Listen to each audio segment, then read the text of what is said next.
ki. Namacharya Haridas Thakur ki.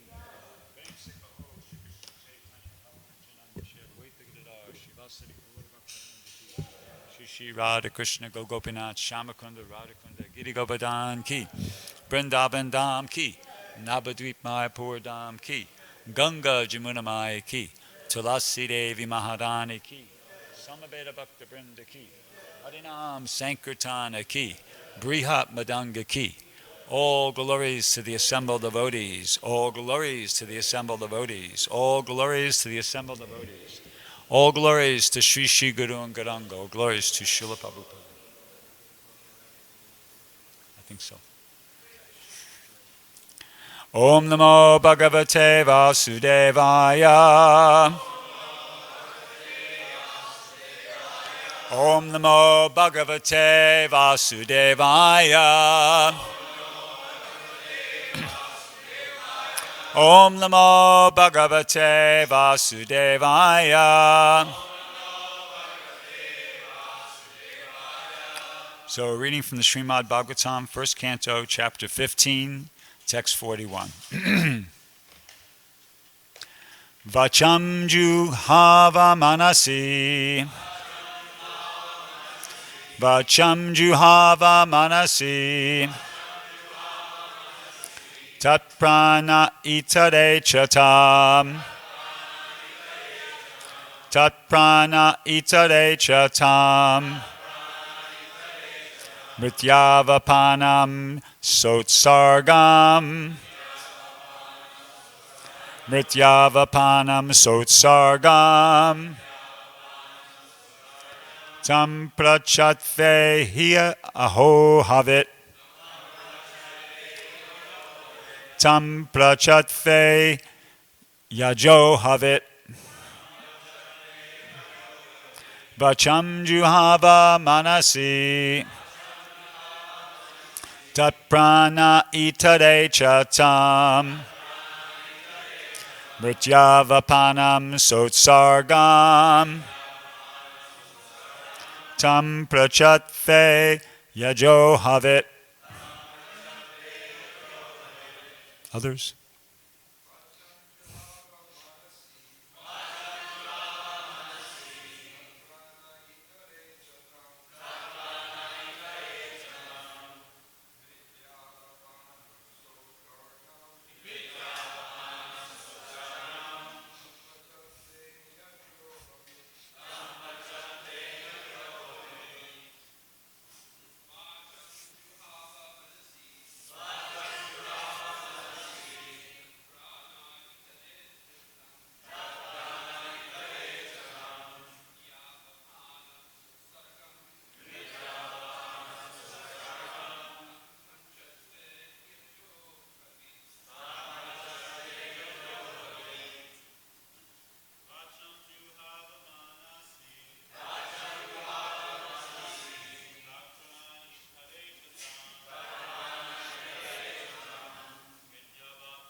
Vaishnavis.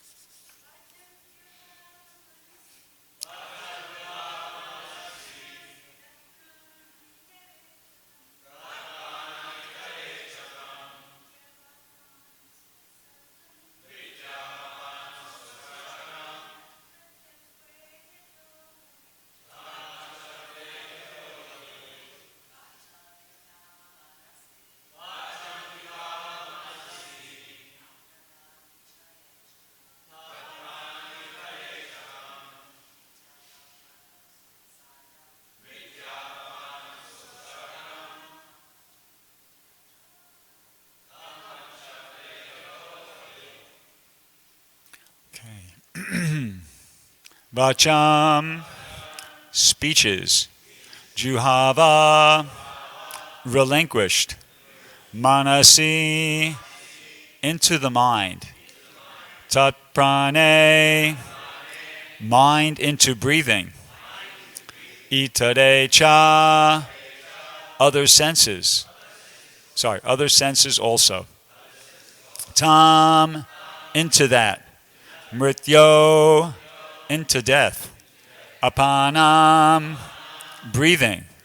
Su utsargam, with all dedication. Tam, that. Panchatve, into the body made of 5 elements. He, certainly. Ajohavit, amalgamated it. Translation and purport by His Divine Grace A.C. Bhaktivedanta Swami Srila Prabhupada. Then he amalgamated all the sense organs into the mind, then the mind into life, the life into breathing, his total existence into the embodiment of the 5 elements, and his body into death. Then, as pure self, he became free from the material conception of life. Purport. Maharaj Yudhisthira, like his brother Arjuna, began to concentrate and gradually became freed from all material bondage. First, he concentrated all the actions of the senses and amalgamated them into the mind. Or in other words, he turned his mind toward the transcendental service of the Lord. He prayed that since all material activities are performed by the mind in terms of actions and reactions of the material senses, and since he was going back to Godhead, the mind would wind up its material activities and be turned towards the transcendental service of the Lord. There was no longer a need for material activities. Actually, the activities of the mind cannot be stopped, for they are the reflection of the eternal soul. But the quality of the activities can be changed from matter to the transcendental service of the Lord. The material color of the mind is changed when one washes it from the contaminations of life-breathing and thereby frees it from the contamination of repeated births and deaths and situates it in pure spiritual life. All is manifested by the temporary embodiment of the material body, which is a production of the mind at the time of death. And if the mind is purified by practice of transcendental loving service of the Lord and is constantly engaged in the service of the lotus feet of the Lord, there is no chance of the mind's producing another material body after death. It will be freed from absorption and material contamination. The pure soul will be able to return home back to Godhead. Om Aganatamandasya Jananjana Shalakaya Chakshuram Militam Yena Tasmai Shri Gurave Namaha Shri Chaitanya Manobishtam Stapitam Yena Bhutale Swayamrupakadamayam Dadapti Swapadantikam. So the Pandavas here are preparing to go back to Godhead. It looks like Maharaj Yudhisthira is following in the footsteps of Arjuna. He's doing what he needs to do to get ready for that final moment of giving up the material body, fixing his mind on the lotus feet of Krishna and going back to Godhead. So obviously this is a lesson for us. We're also supposed to be trying to be in this consciousness of thinking, remembering the philosophy, remembering the goal of what we should be doing. I had a nice experience yesterday of somebody I felt like was doing that, and I was impressed by that, and I'm glad to see he's not here, so I don't have to go and embarrass him by relating this story. So I got back from traveling Sankirtan yesterday. We got back 6:30, something like that. And after doing a few things, I went to the restaurant just before it was closing. So, and then I looked around, and Parvat Muni was sitting there at a table with 2 other devotees, Anthony and Stephen. And so, I said, okay, I'm just going to grab some prasadam and I'll come and join you. So I did, and I sat down at the table, and they said, so he asked me, how was the trip? And I said, I wasn't really ready to kind of give a whole explanation. I was just off the top, and I said, well, it was really nice. I said, he asked me, did you drive all the way? I said, yeah, we drove. We started on Thursday evening, and then we just kept going on Friday, and we pretty much drove the whole thing on Friday. So I started describing how, well, when you're up there in Washington and Oregon, it's really green. I mean, and when you come down, when you get below Mount Shasta and Lake Shasta, it all starts getting very dry, and it's California is really just like a desert. I mean, the Oregon and Washington, as far as beauty goes, leaves California for dead. And I was really absorbed in that, to be honest with you. I was just thinking about what a difference! What a difference between Oregon and Washington, how it looks and how California looks. And so anyway, so I said that to him. His immediate reaction was, knee-jerk reaction was, yeah, and just think how beautiful the spiritual world must be. And then it didn't hit at first. And then I kept going. And I was elaborating upon, yeah, and we saw this and that. And he goes, same thing. And he came back and said, yeah, but just think how beautiful the spiritual world must be. And then it hit me. And I realized, wow, that's Krishna consciousness. That's the proper response. He's not getting absorbed in the attractions of the material world. He's absorbed in the philosophy, and he's absorbed in what is important, remembering Krishna, remembering what we're supposed to be doing with this human form of life. And he's thinking, immediately he was Shastra Chakshus. He was seeing what I was saying through the eyes of the scripture. Yeah, okay, there's some beauty here, wonderful, but actually the real beauty is in the spiritual world. And I was really impressed by that.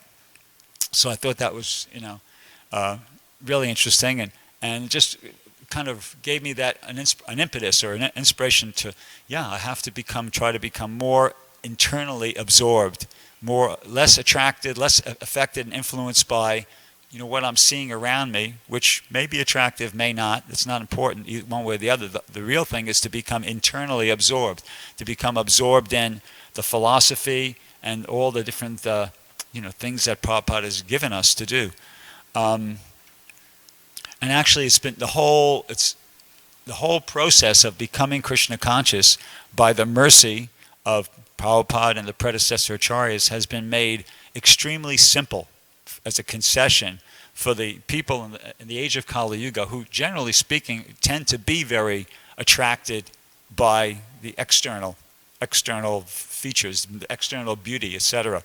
And so the process has been simplified to the point of it's really just a matter of what you do with your tongue. And Prabhupada on many, many occasions would make this point, that the tongue has two functions. One is tasting and one is vibrating.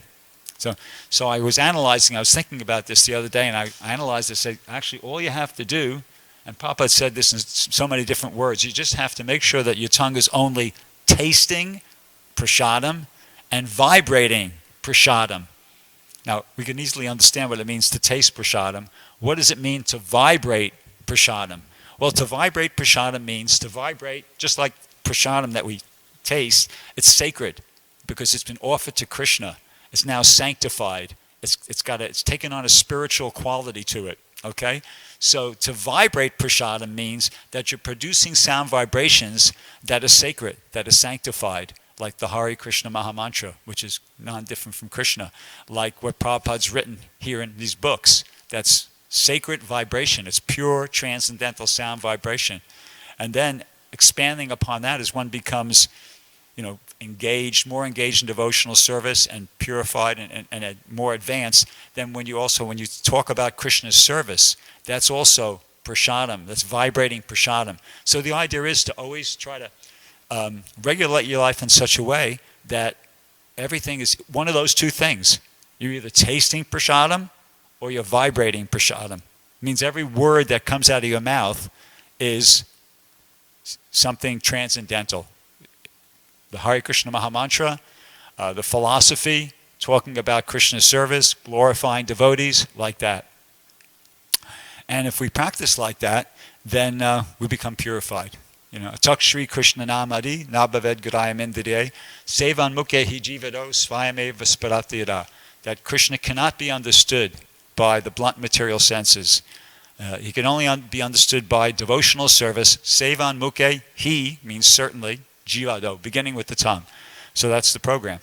It is simple, but when you try to do it, you realize it's not that simple.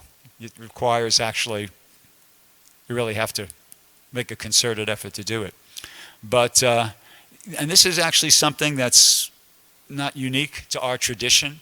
When I was reflecting upon this a couple days ago, I remembered something, just an incident that in Australia many, many years ago, I was talking about this to a devotee there, and he said, what the heart is full of, the tongue will vibrate, or the mouth. So I looked that up. I thought to myself, that made sense, and I looked it up, and actually it's something from the Bible. It was something from I can't remember where now. Luke Luke, I believe, yes, 6:35 or something like that. And it was saying something. What the heart is full of, the mouth speaks. So, and it works the other way around too. See, what the heart is full of, the mouth speaks, and it works the other way around too. It's such an important relation. What the heart is full of, the mouth speaks, and what the mouth speaks, the heart will become full of. Right? Both ways. It's a two-way street. So, on that note, so we have to be very careful about the vibrations we're producing, and also because we're not always talking, right? Like right now, I'm talking, but you're listening, hopefully, and we have to be careful about the vibrations we receive, right? Vaisheshika Prabhu has a very nice example that he gives sometimes. He talks about on the street there's these drains, right along the sidewalk there. They're every few blocks or something like that. And now, in recent years, they put a sign right next to them that says, "No dumping, drains to the ocean." See? No dumping. No, don't put anything in here that you shouldn't, because it's going to pollute the ocean. We don't want to pollute the ocean. That's the purport. So in the same way, that's how our ears work. No dumping. Don't dump. We don't want any pollution going in there, because why? Because it drains to the ocean. It goes to the heart. From the ear, it goes to the heart. And then you got it. You're stuck with it. So we have to be very careful about what we vibrate, and the vibrations we transmit, and the vibrations we receive. And according to what I've understood from reading Prabhupada's books and listening to many, many, many lectures, and hearing him talk about this on many, many different occasions. Actually, at one point I compiled a notebook, and I went onto the database and I typed in Sevan Mukhe Hijivado, or beginning with the tongue, and I just found all these different references where Prabhupada was just in lectures where he was making that point over and over and over again, and he would say things like, just by this simple austerity, Krishna will be conquered. So we have to do those two things, and in that way, if we do them seriously, we'll make substantial progress in our own Krishna consciousness. And above and beyond that, an important part of Prabhupada's program was that we try to share it with others. That was Prabhupada wanted that. Prabhupada wanted us to be concerned not just about our own spiritual advancement, our own sadhana, our own purification, but that of others too. And that's also, and by embracing that, by accepting that, that's also contributes to our own advancement. As many devotees, Srivas Prabhu in particular, is very fond of quoting in classes that famous verse from the first canto, second chapter, text 16. Shushu Shro Shradhana Shya Vasudeva. No, Shushu Shro Shradhana Shya Vasudeva Kataruchi. Syan Mahat Sevaya Vipra Punya Tirtha Nashevya. That when you serve the great souls, great service is done, and by so doing you acquire an affinity for hearing the messages of Vasudeva. So the idea is that by following Prabhupada's instruction of not just doing what we're doing, performing our own sadhana, but you got to make the effort. By making that effort, it's an effort. It's a tapasya. It's an austerity. It's something you might not feel like you really want to do, but you make yourself do it. I got to do something to serve the mission. I have to do something to help push forward the Krishna consciousness movement. Doesn't mean you have to, you personally go out and stand on the street and try to hand somebody a book, which is, there's nothing wrong with that, of course, that's great. But just like in a war, in an army, there's so many different aspects to it. You got your frontline soldiers, sure, but to put one troop in the field there like that with all his arms and his, the weapons and the this and the that, is so much backup, so much support is required. You see? So that's all part of it. See, so like just World War II, everybody in America was participating. If they weren't, drafted and sent over there, they were in the factories making the weapons, and it's all required too. What's the use of having a soldier out there with no weapons? Useless, right? So the point is that each and every one of us has to be thinking, because we have to, first of all, we have to really clearly have it in our head Yeah, this is Prabhupada's program. Prabhupada's program wasn't just us becoming Krishna conscious. Prabhupada's program was, yeah, we have to really try to become Krishna conscious ourselves, and part of it is he wanted us to try to give it to other people. So we have to be thinking, what can I do? How can I contribute?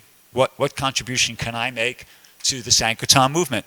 Is it as a frontline soldier? Is it as a support person? Is whatever. And then you have to, when you figure that out, then you just do it, and that's your that's your service to the spiritual master. And then the result of that will be Vasudeva Kata Ruchi. As a result of surrendering like that, not only taking your own personal sadhana seriously, but taking the missions seriously, then the reciprocation is Krishna's in the heart, and he understands Bhava Grahi Janardana. He knows how much sincerely you're trying to, in whatever way, to try to help push forward the mission. And he destroys Nasyami Atma Bhavashto Jnana Dipena Bhashvata. He destroys with the shining lamp of knowledge the darkness born of ignorance. So that's the reciprocation. Krishna's in your heart. He purifies you. Dadami Buddhi Yogam Tam Yena Mamupayandi. He gives you the intelligence how you can make your service more and more favorable. He destroys with the shining lamp of knowledge the darkness born of ignorance. He gives you a taste. He gives you a taste for chanting. He gives you, when you read the books, when you sit down and read the books, you feel like, whoa, you get some realization. I had this experience a few days ago. I put on a lecture that I must have heard this lecture like 100 times. I don't know about 100 times, but at least a dozen times. But for some reason, on this particular morning, it was playing, and I was going, whoa, that's deep. Whoa. And like it really had more impact than previously. Why? Because same thing, same words. It was the same lecture. But because I was hearing it with a more purified consciousness, because the last few days I'd been, say, working really hard on Sankirtan, performing the Jagya, making the sacrifice, performing these, and that the result is it purifies your consciousness. So then when you hear, you get more. By Krishna's mercy, you get more realization. So that's important. And another point is that, so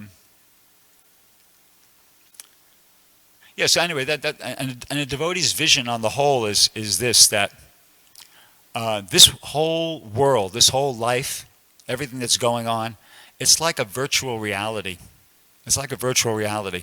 Is there anybody here who hasn't been to like a video arcade or played one of those games, I don't know, they used to call them pinball, but they're quite sophisticated. Anybody who doesn't know what I'm talking about? Yeah, so everybody knows. Okay, so for some reason this sticks out in my mind. I was at Newport Beach, and I was doing Sankirtan actually, but I got a bit distracted, and I went into one of these video arcades, and so somehow or another, I was watching some kid play it, and I got a chance to play one. I didn't put the money in, but I got a free game there, so I was playing it, and it was one with race cars, and you're racing your car and the virtual car on the virtual track against all these other virtual race cars. And at first I didn't know what to do. I kept going off, crashing and going off the track, but as long as you got time, you have a certain amount of time allowed, and during that time, even if you crash, you get back into it again. So I kept, trying to figure it out, and then towards the end, I felt like I was getting the hang of it, and I was, going around all the curves and doing really well and everything, passing a bunch of cars, and then all of a sudden, I thought like, okay, this is getting good, and then it just stopped. It was over.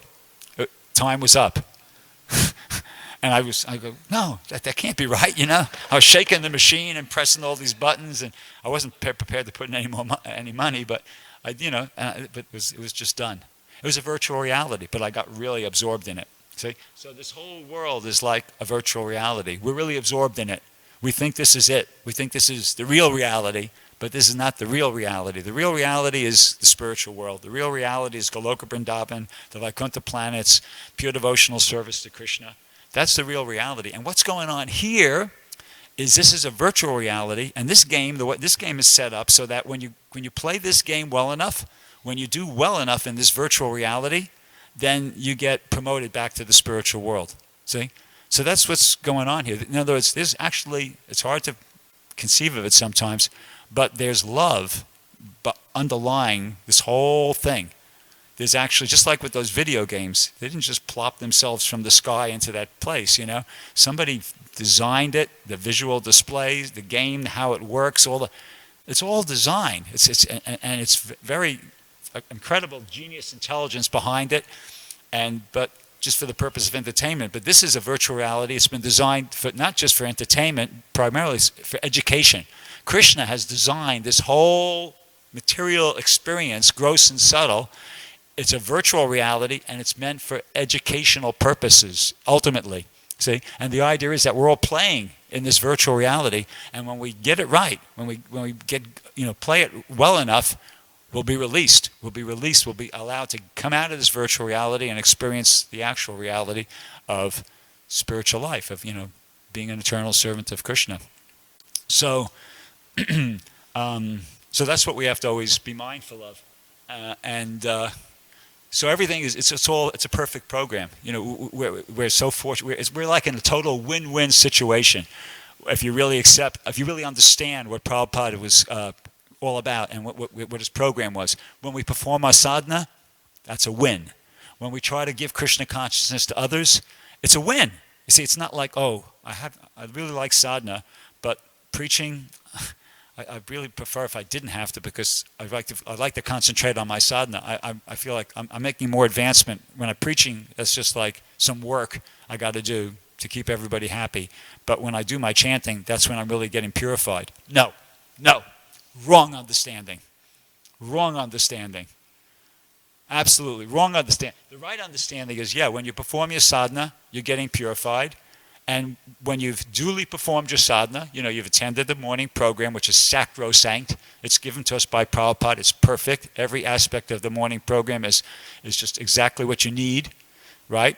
So when you perform your sadhana, you come to the morning program, you chant your rounds, you do your reading, you do all those different things that just like we do every day.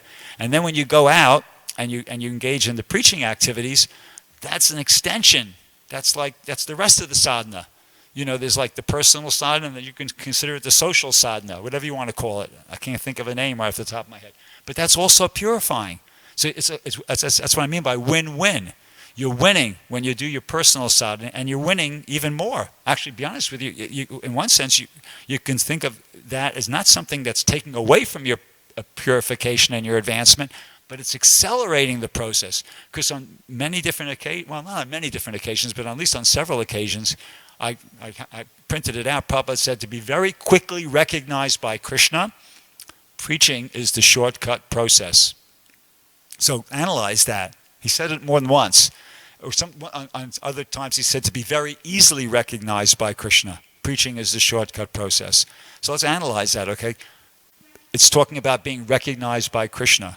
That's our goal. That's what we're after. We want to be recognized by Krishna. Recognized by Krishna as a sincere, surrendered servant, so that he will free us from this material illusion. Okay? So that's the goal. That's what we want, to be recognized by Krishna. And Prabhupada's saying that to be not just quickly recognized or easily, but to be not just to be recognized, but to be quickly recognized. And not just to be quickly recognized, but to be very quickly recognized. See, so it's exactly what we're after. And Prabhupada's, he's making it an open book secret. It's open book. This is how you do it. This is the best way to do it. Best way to do it is to preach. And the thing is this, and as far as preaching goes, another aspect of it is, unless you got to have the sadhana. If you have to have the sadhana under your belt. I always feel like if I have my 16 rounds chanted, following the Four Yoga Principles, I got 16 rounds chanted, and I'm gone to the morning program, you're ready. You're empowered. You're empowered. Don't let your mind tell you anything else. If you've chanted 16 rounds, if you've gone to the morning program and you're following the regulative principles, and you got a belly full of prasadam, that's part of it, and you go out there, you are empowered. Don't get mental. Just approach people and be confident that Krishna is there with you, and whatever happens, happens. Initially, you may get nice results. You may not get any results. It doesn't really matter. You're a soldier in the field. That's what's important, to just be a soldier in the field, But ultimately, you will get good results. Krishna will use you as his instrument, and you'll feel a lot of satisfaction. You feel a lot of reciprocation from the internal potency. You'll feel how Krishna is using you as an instrument to help engage people in Krishna and his service, in devotional service. So, that's how a devotee's thinking. And if even after all these things, if you're still feeling like, I don't know, you need something a little bit, I'll give you something a little bit more, okay, to put like icing on the cake.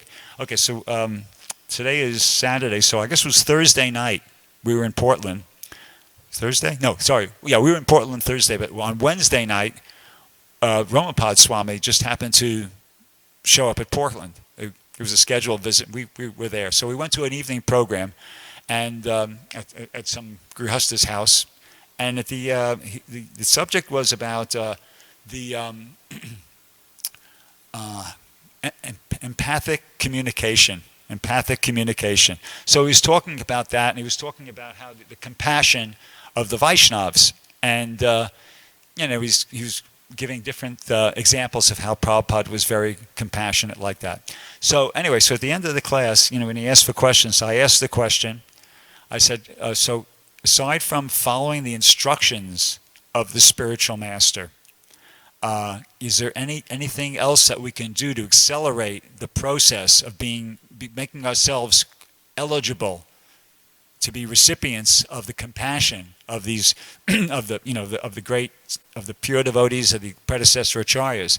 What can we do to accelerate the process aside from just following the instructions, which obviously is key, absolutely essential, and without even like a second's hesitation, he went pray like that, and I realized that's it.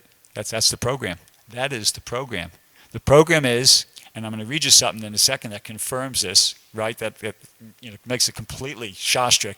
The program is that you follow the instructions and you pray for the mercy, which is what, if you analyze it, that's what we're doing. In the morning when we come together, we're chanting prayers to the spiritual master. We're chanting prayers to the Supreme Lord. We're trying to follow the instructions, and we're praying for the mercy. And this is the bona fide process, and it's the process that's been, engaged in by all devotees and even the big timers, the great acharyas.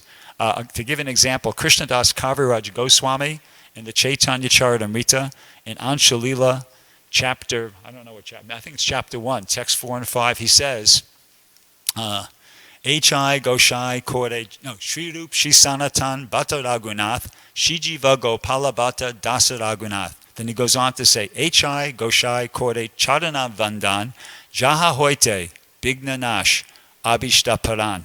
And the translation for that is, he says, I pray to the lotus feet of the six Goswamis, Sri Rupa Sanatan Bhatta Raghunath, Shijiva Gopala Bhatta Dasa Raghunath.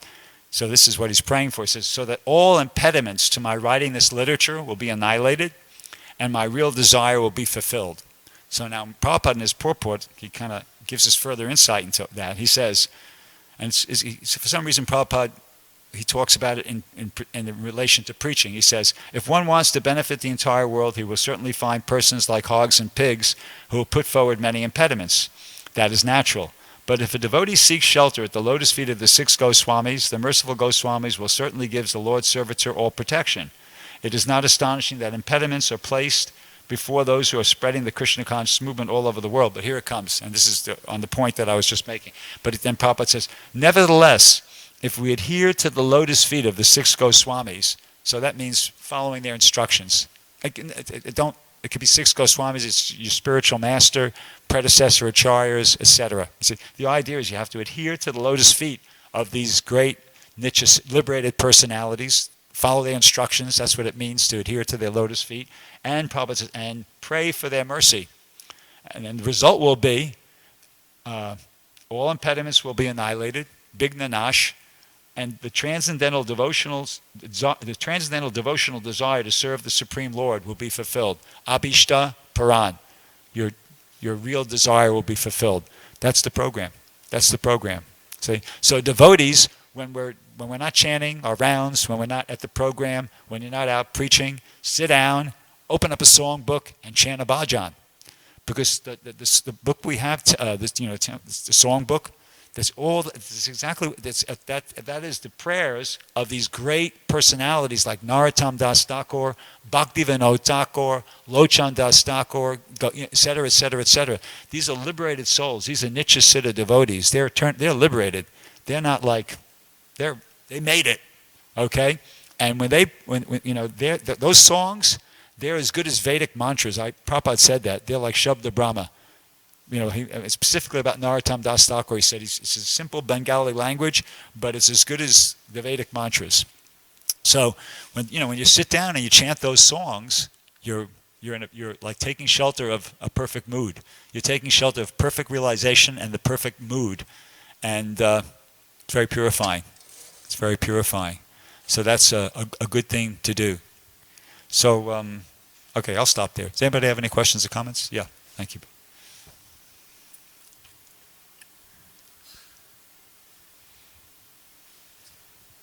So this isn't meant to be controversial or challenging, but just for clarification, if you're out preaching to someone or a group of people and they're favorable, they're liking what you're saying, and so that's a win-win. It's a win for you and it's a win for them. And then on another day you preach to someone and they turn out to be real demoniac. So you try a little more, but they get more and more.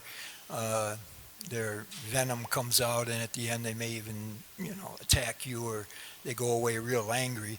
So is that also a win-win? Yeah, it's win-win. I kind of made that point in the class. Maybe said it very quickly. It's you're a soldier in the field. A soldier in the field is becoming glorious, whether they're winning the battle or losing the battle, because of the sacrifice, the risk he's taking and the sacrifice he's making. Prabhupada sometimes gave the example of a teller at the bank. Whether somebody comes and deposits money or somebody comes and withdraw money, if somebody comes and robs the bank, doesn't matter. That teller, if he's doing his job, he's being appreciated by his employees and he's paid and rewarded nonetheless. So in the same way, it's just a question of just doing what you're supposed to be doing. Whether really, in one sense, on one level, it doesn't matter to devotees whether the people are receptive or not. If you're out there and you're trying, you're getting purified. Krishna's appreciating that. He's recognizing that, and he's going to be reciprocating with that. Yeah. I can understand that it's also a win. It's a win for the devotee whether the person's favorable or not. But what about the person that's the demon or the unfavorable person? Is it a win for him? Oh, is it a win for them? Yeah, win-win. Well, huh? Yeah, right. I was going to say that. Well, it is said that, Prabhupada gives the example of the sun. The sun is so powerful, the sun is so purifying, that anything that comes in contact with the sun, even like when, out in the Mojave Desert, if there's some animal urinated on the desert there or something like that, and there's a big pool urine, on a hot sunny day, the sun will just scorch that thing, evaporate it, and just sterilize that whole thing. See, because that's the nature of the sun. So it's said that any contact with Krishna is good. It's better to, even in the Bible it says, be hot or cold, but don't be lukewarm. It's just any contact with Krishna. The person has made a contact with the devotee. Even if they blaspheme a devotee, that's, you could say in one sense, that's better than if they never had any association with the devotee. Because something was there. Something was there, So I would say, yeah, it's good for them to have made some contact with the devotee.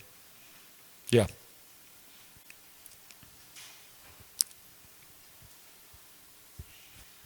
That example that you gave about speak prasadam and eat prasadam. Yeah, eat prasadam and speak prasadam. Yeah, when you live in the temple, it must be very easy when you live in the community of devotees.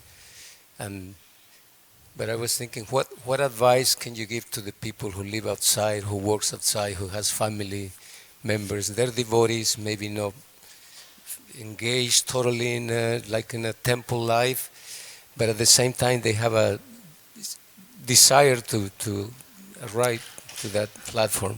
Could you give them some practical a couple things practical how to do? things. I mean, this is right off the top of my head.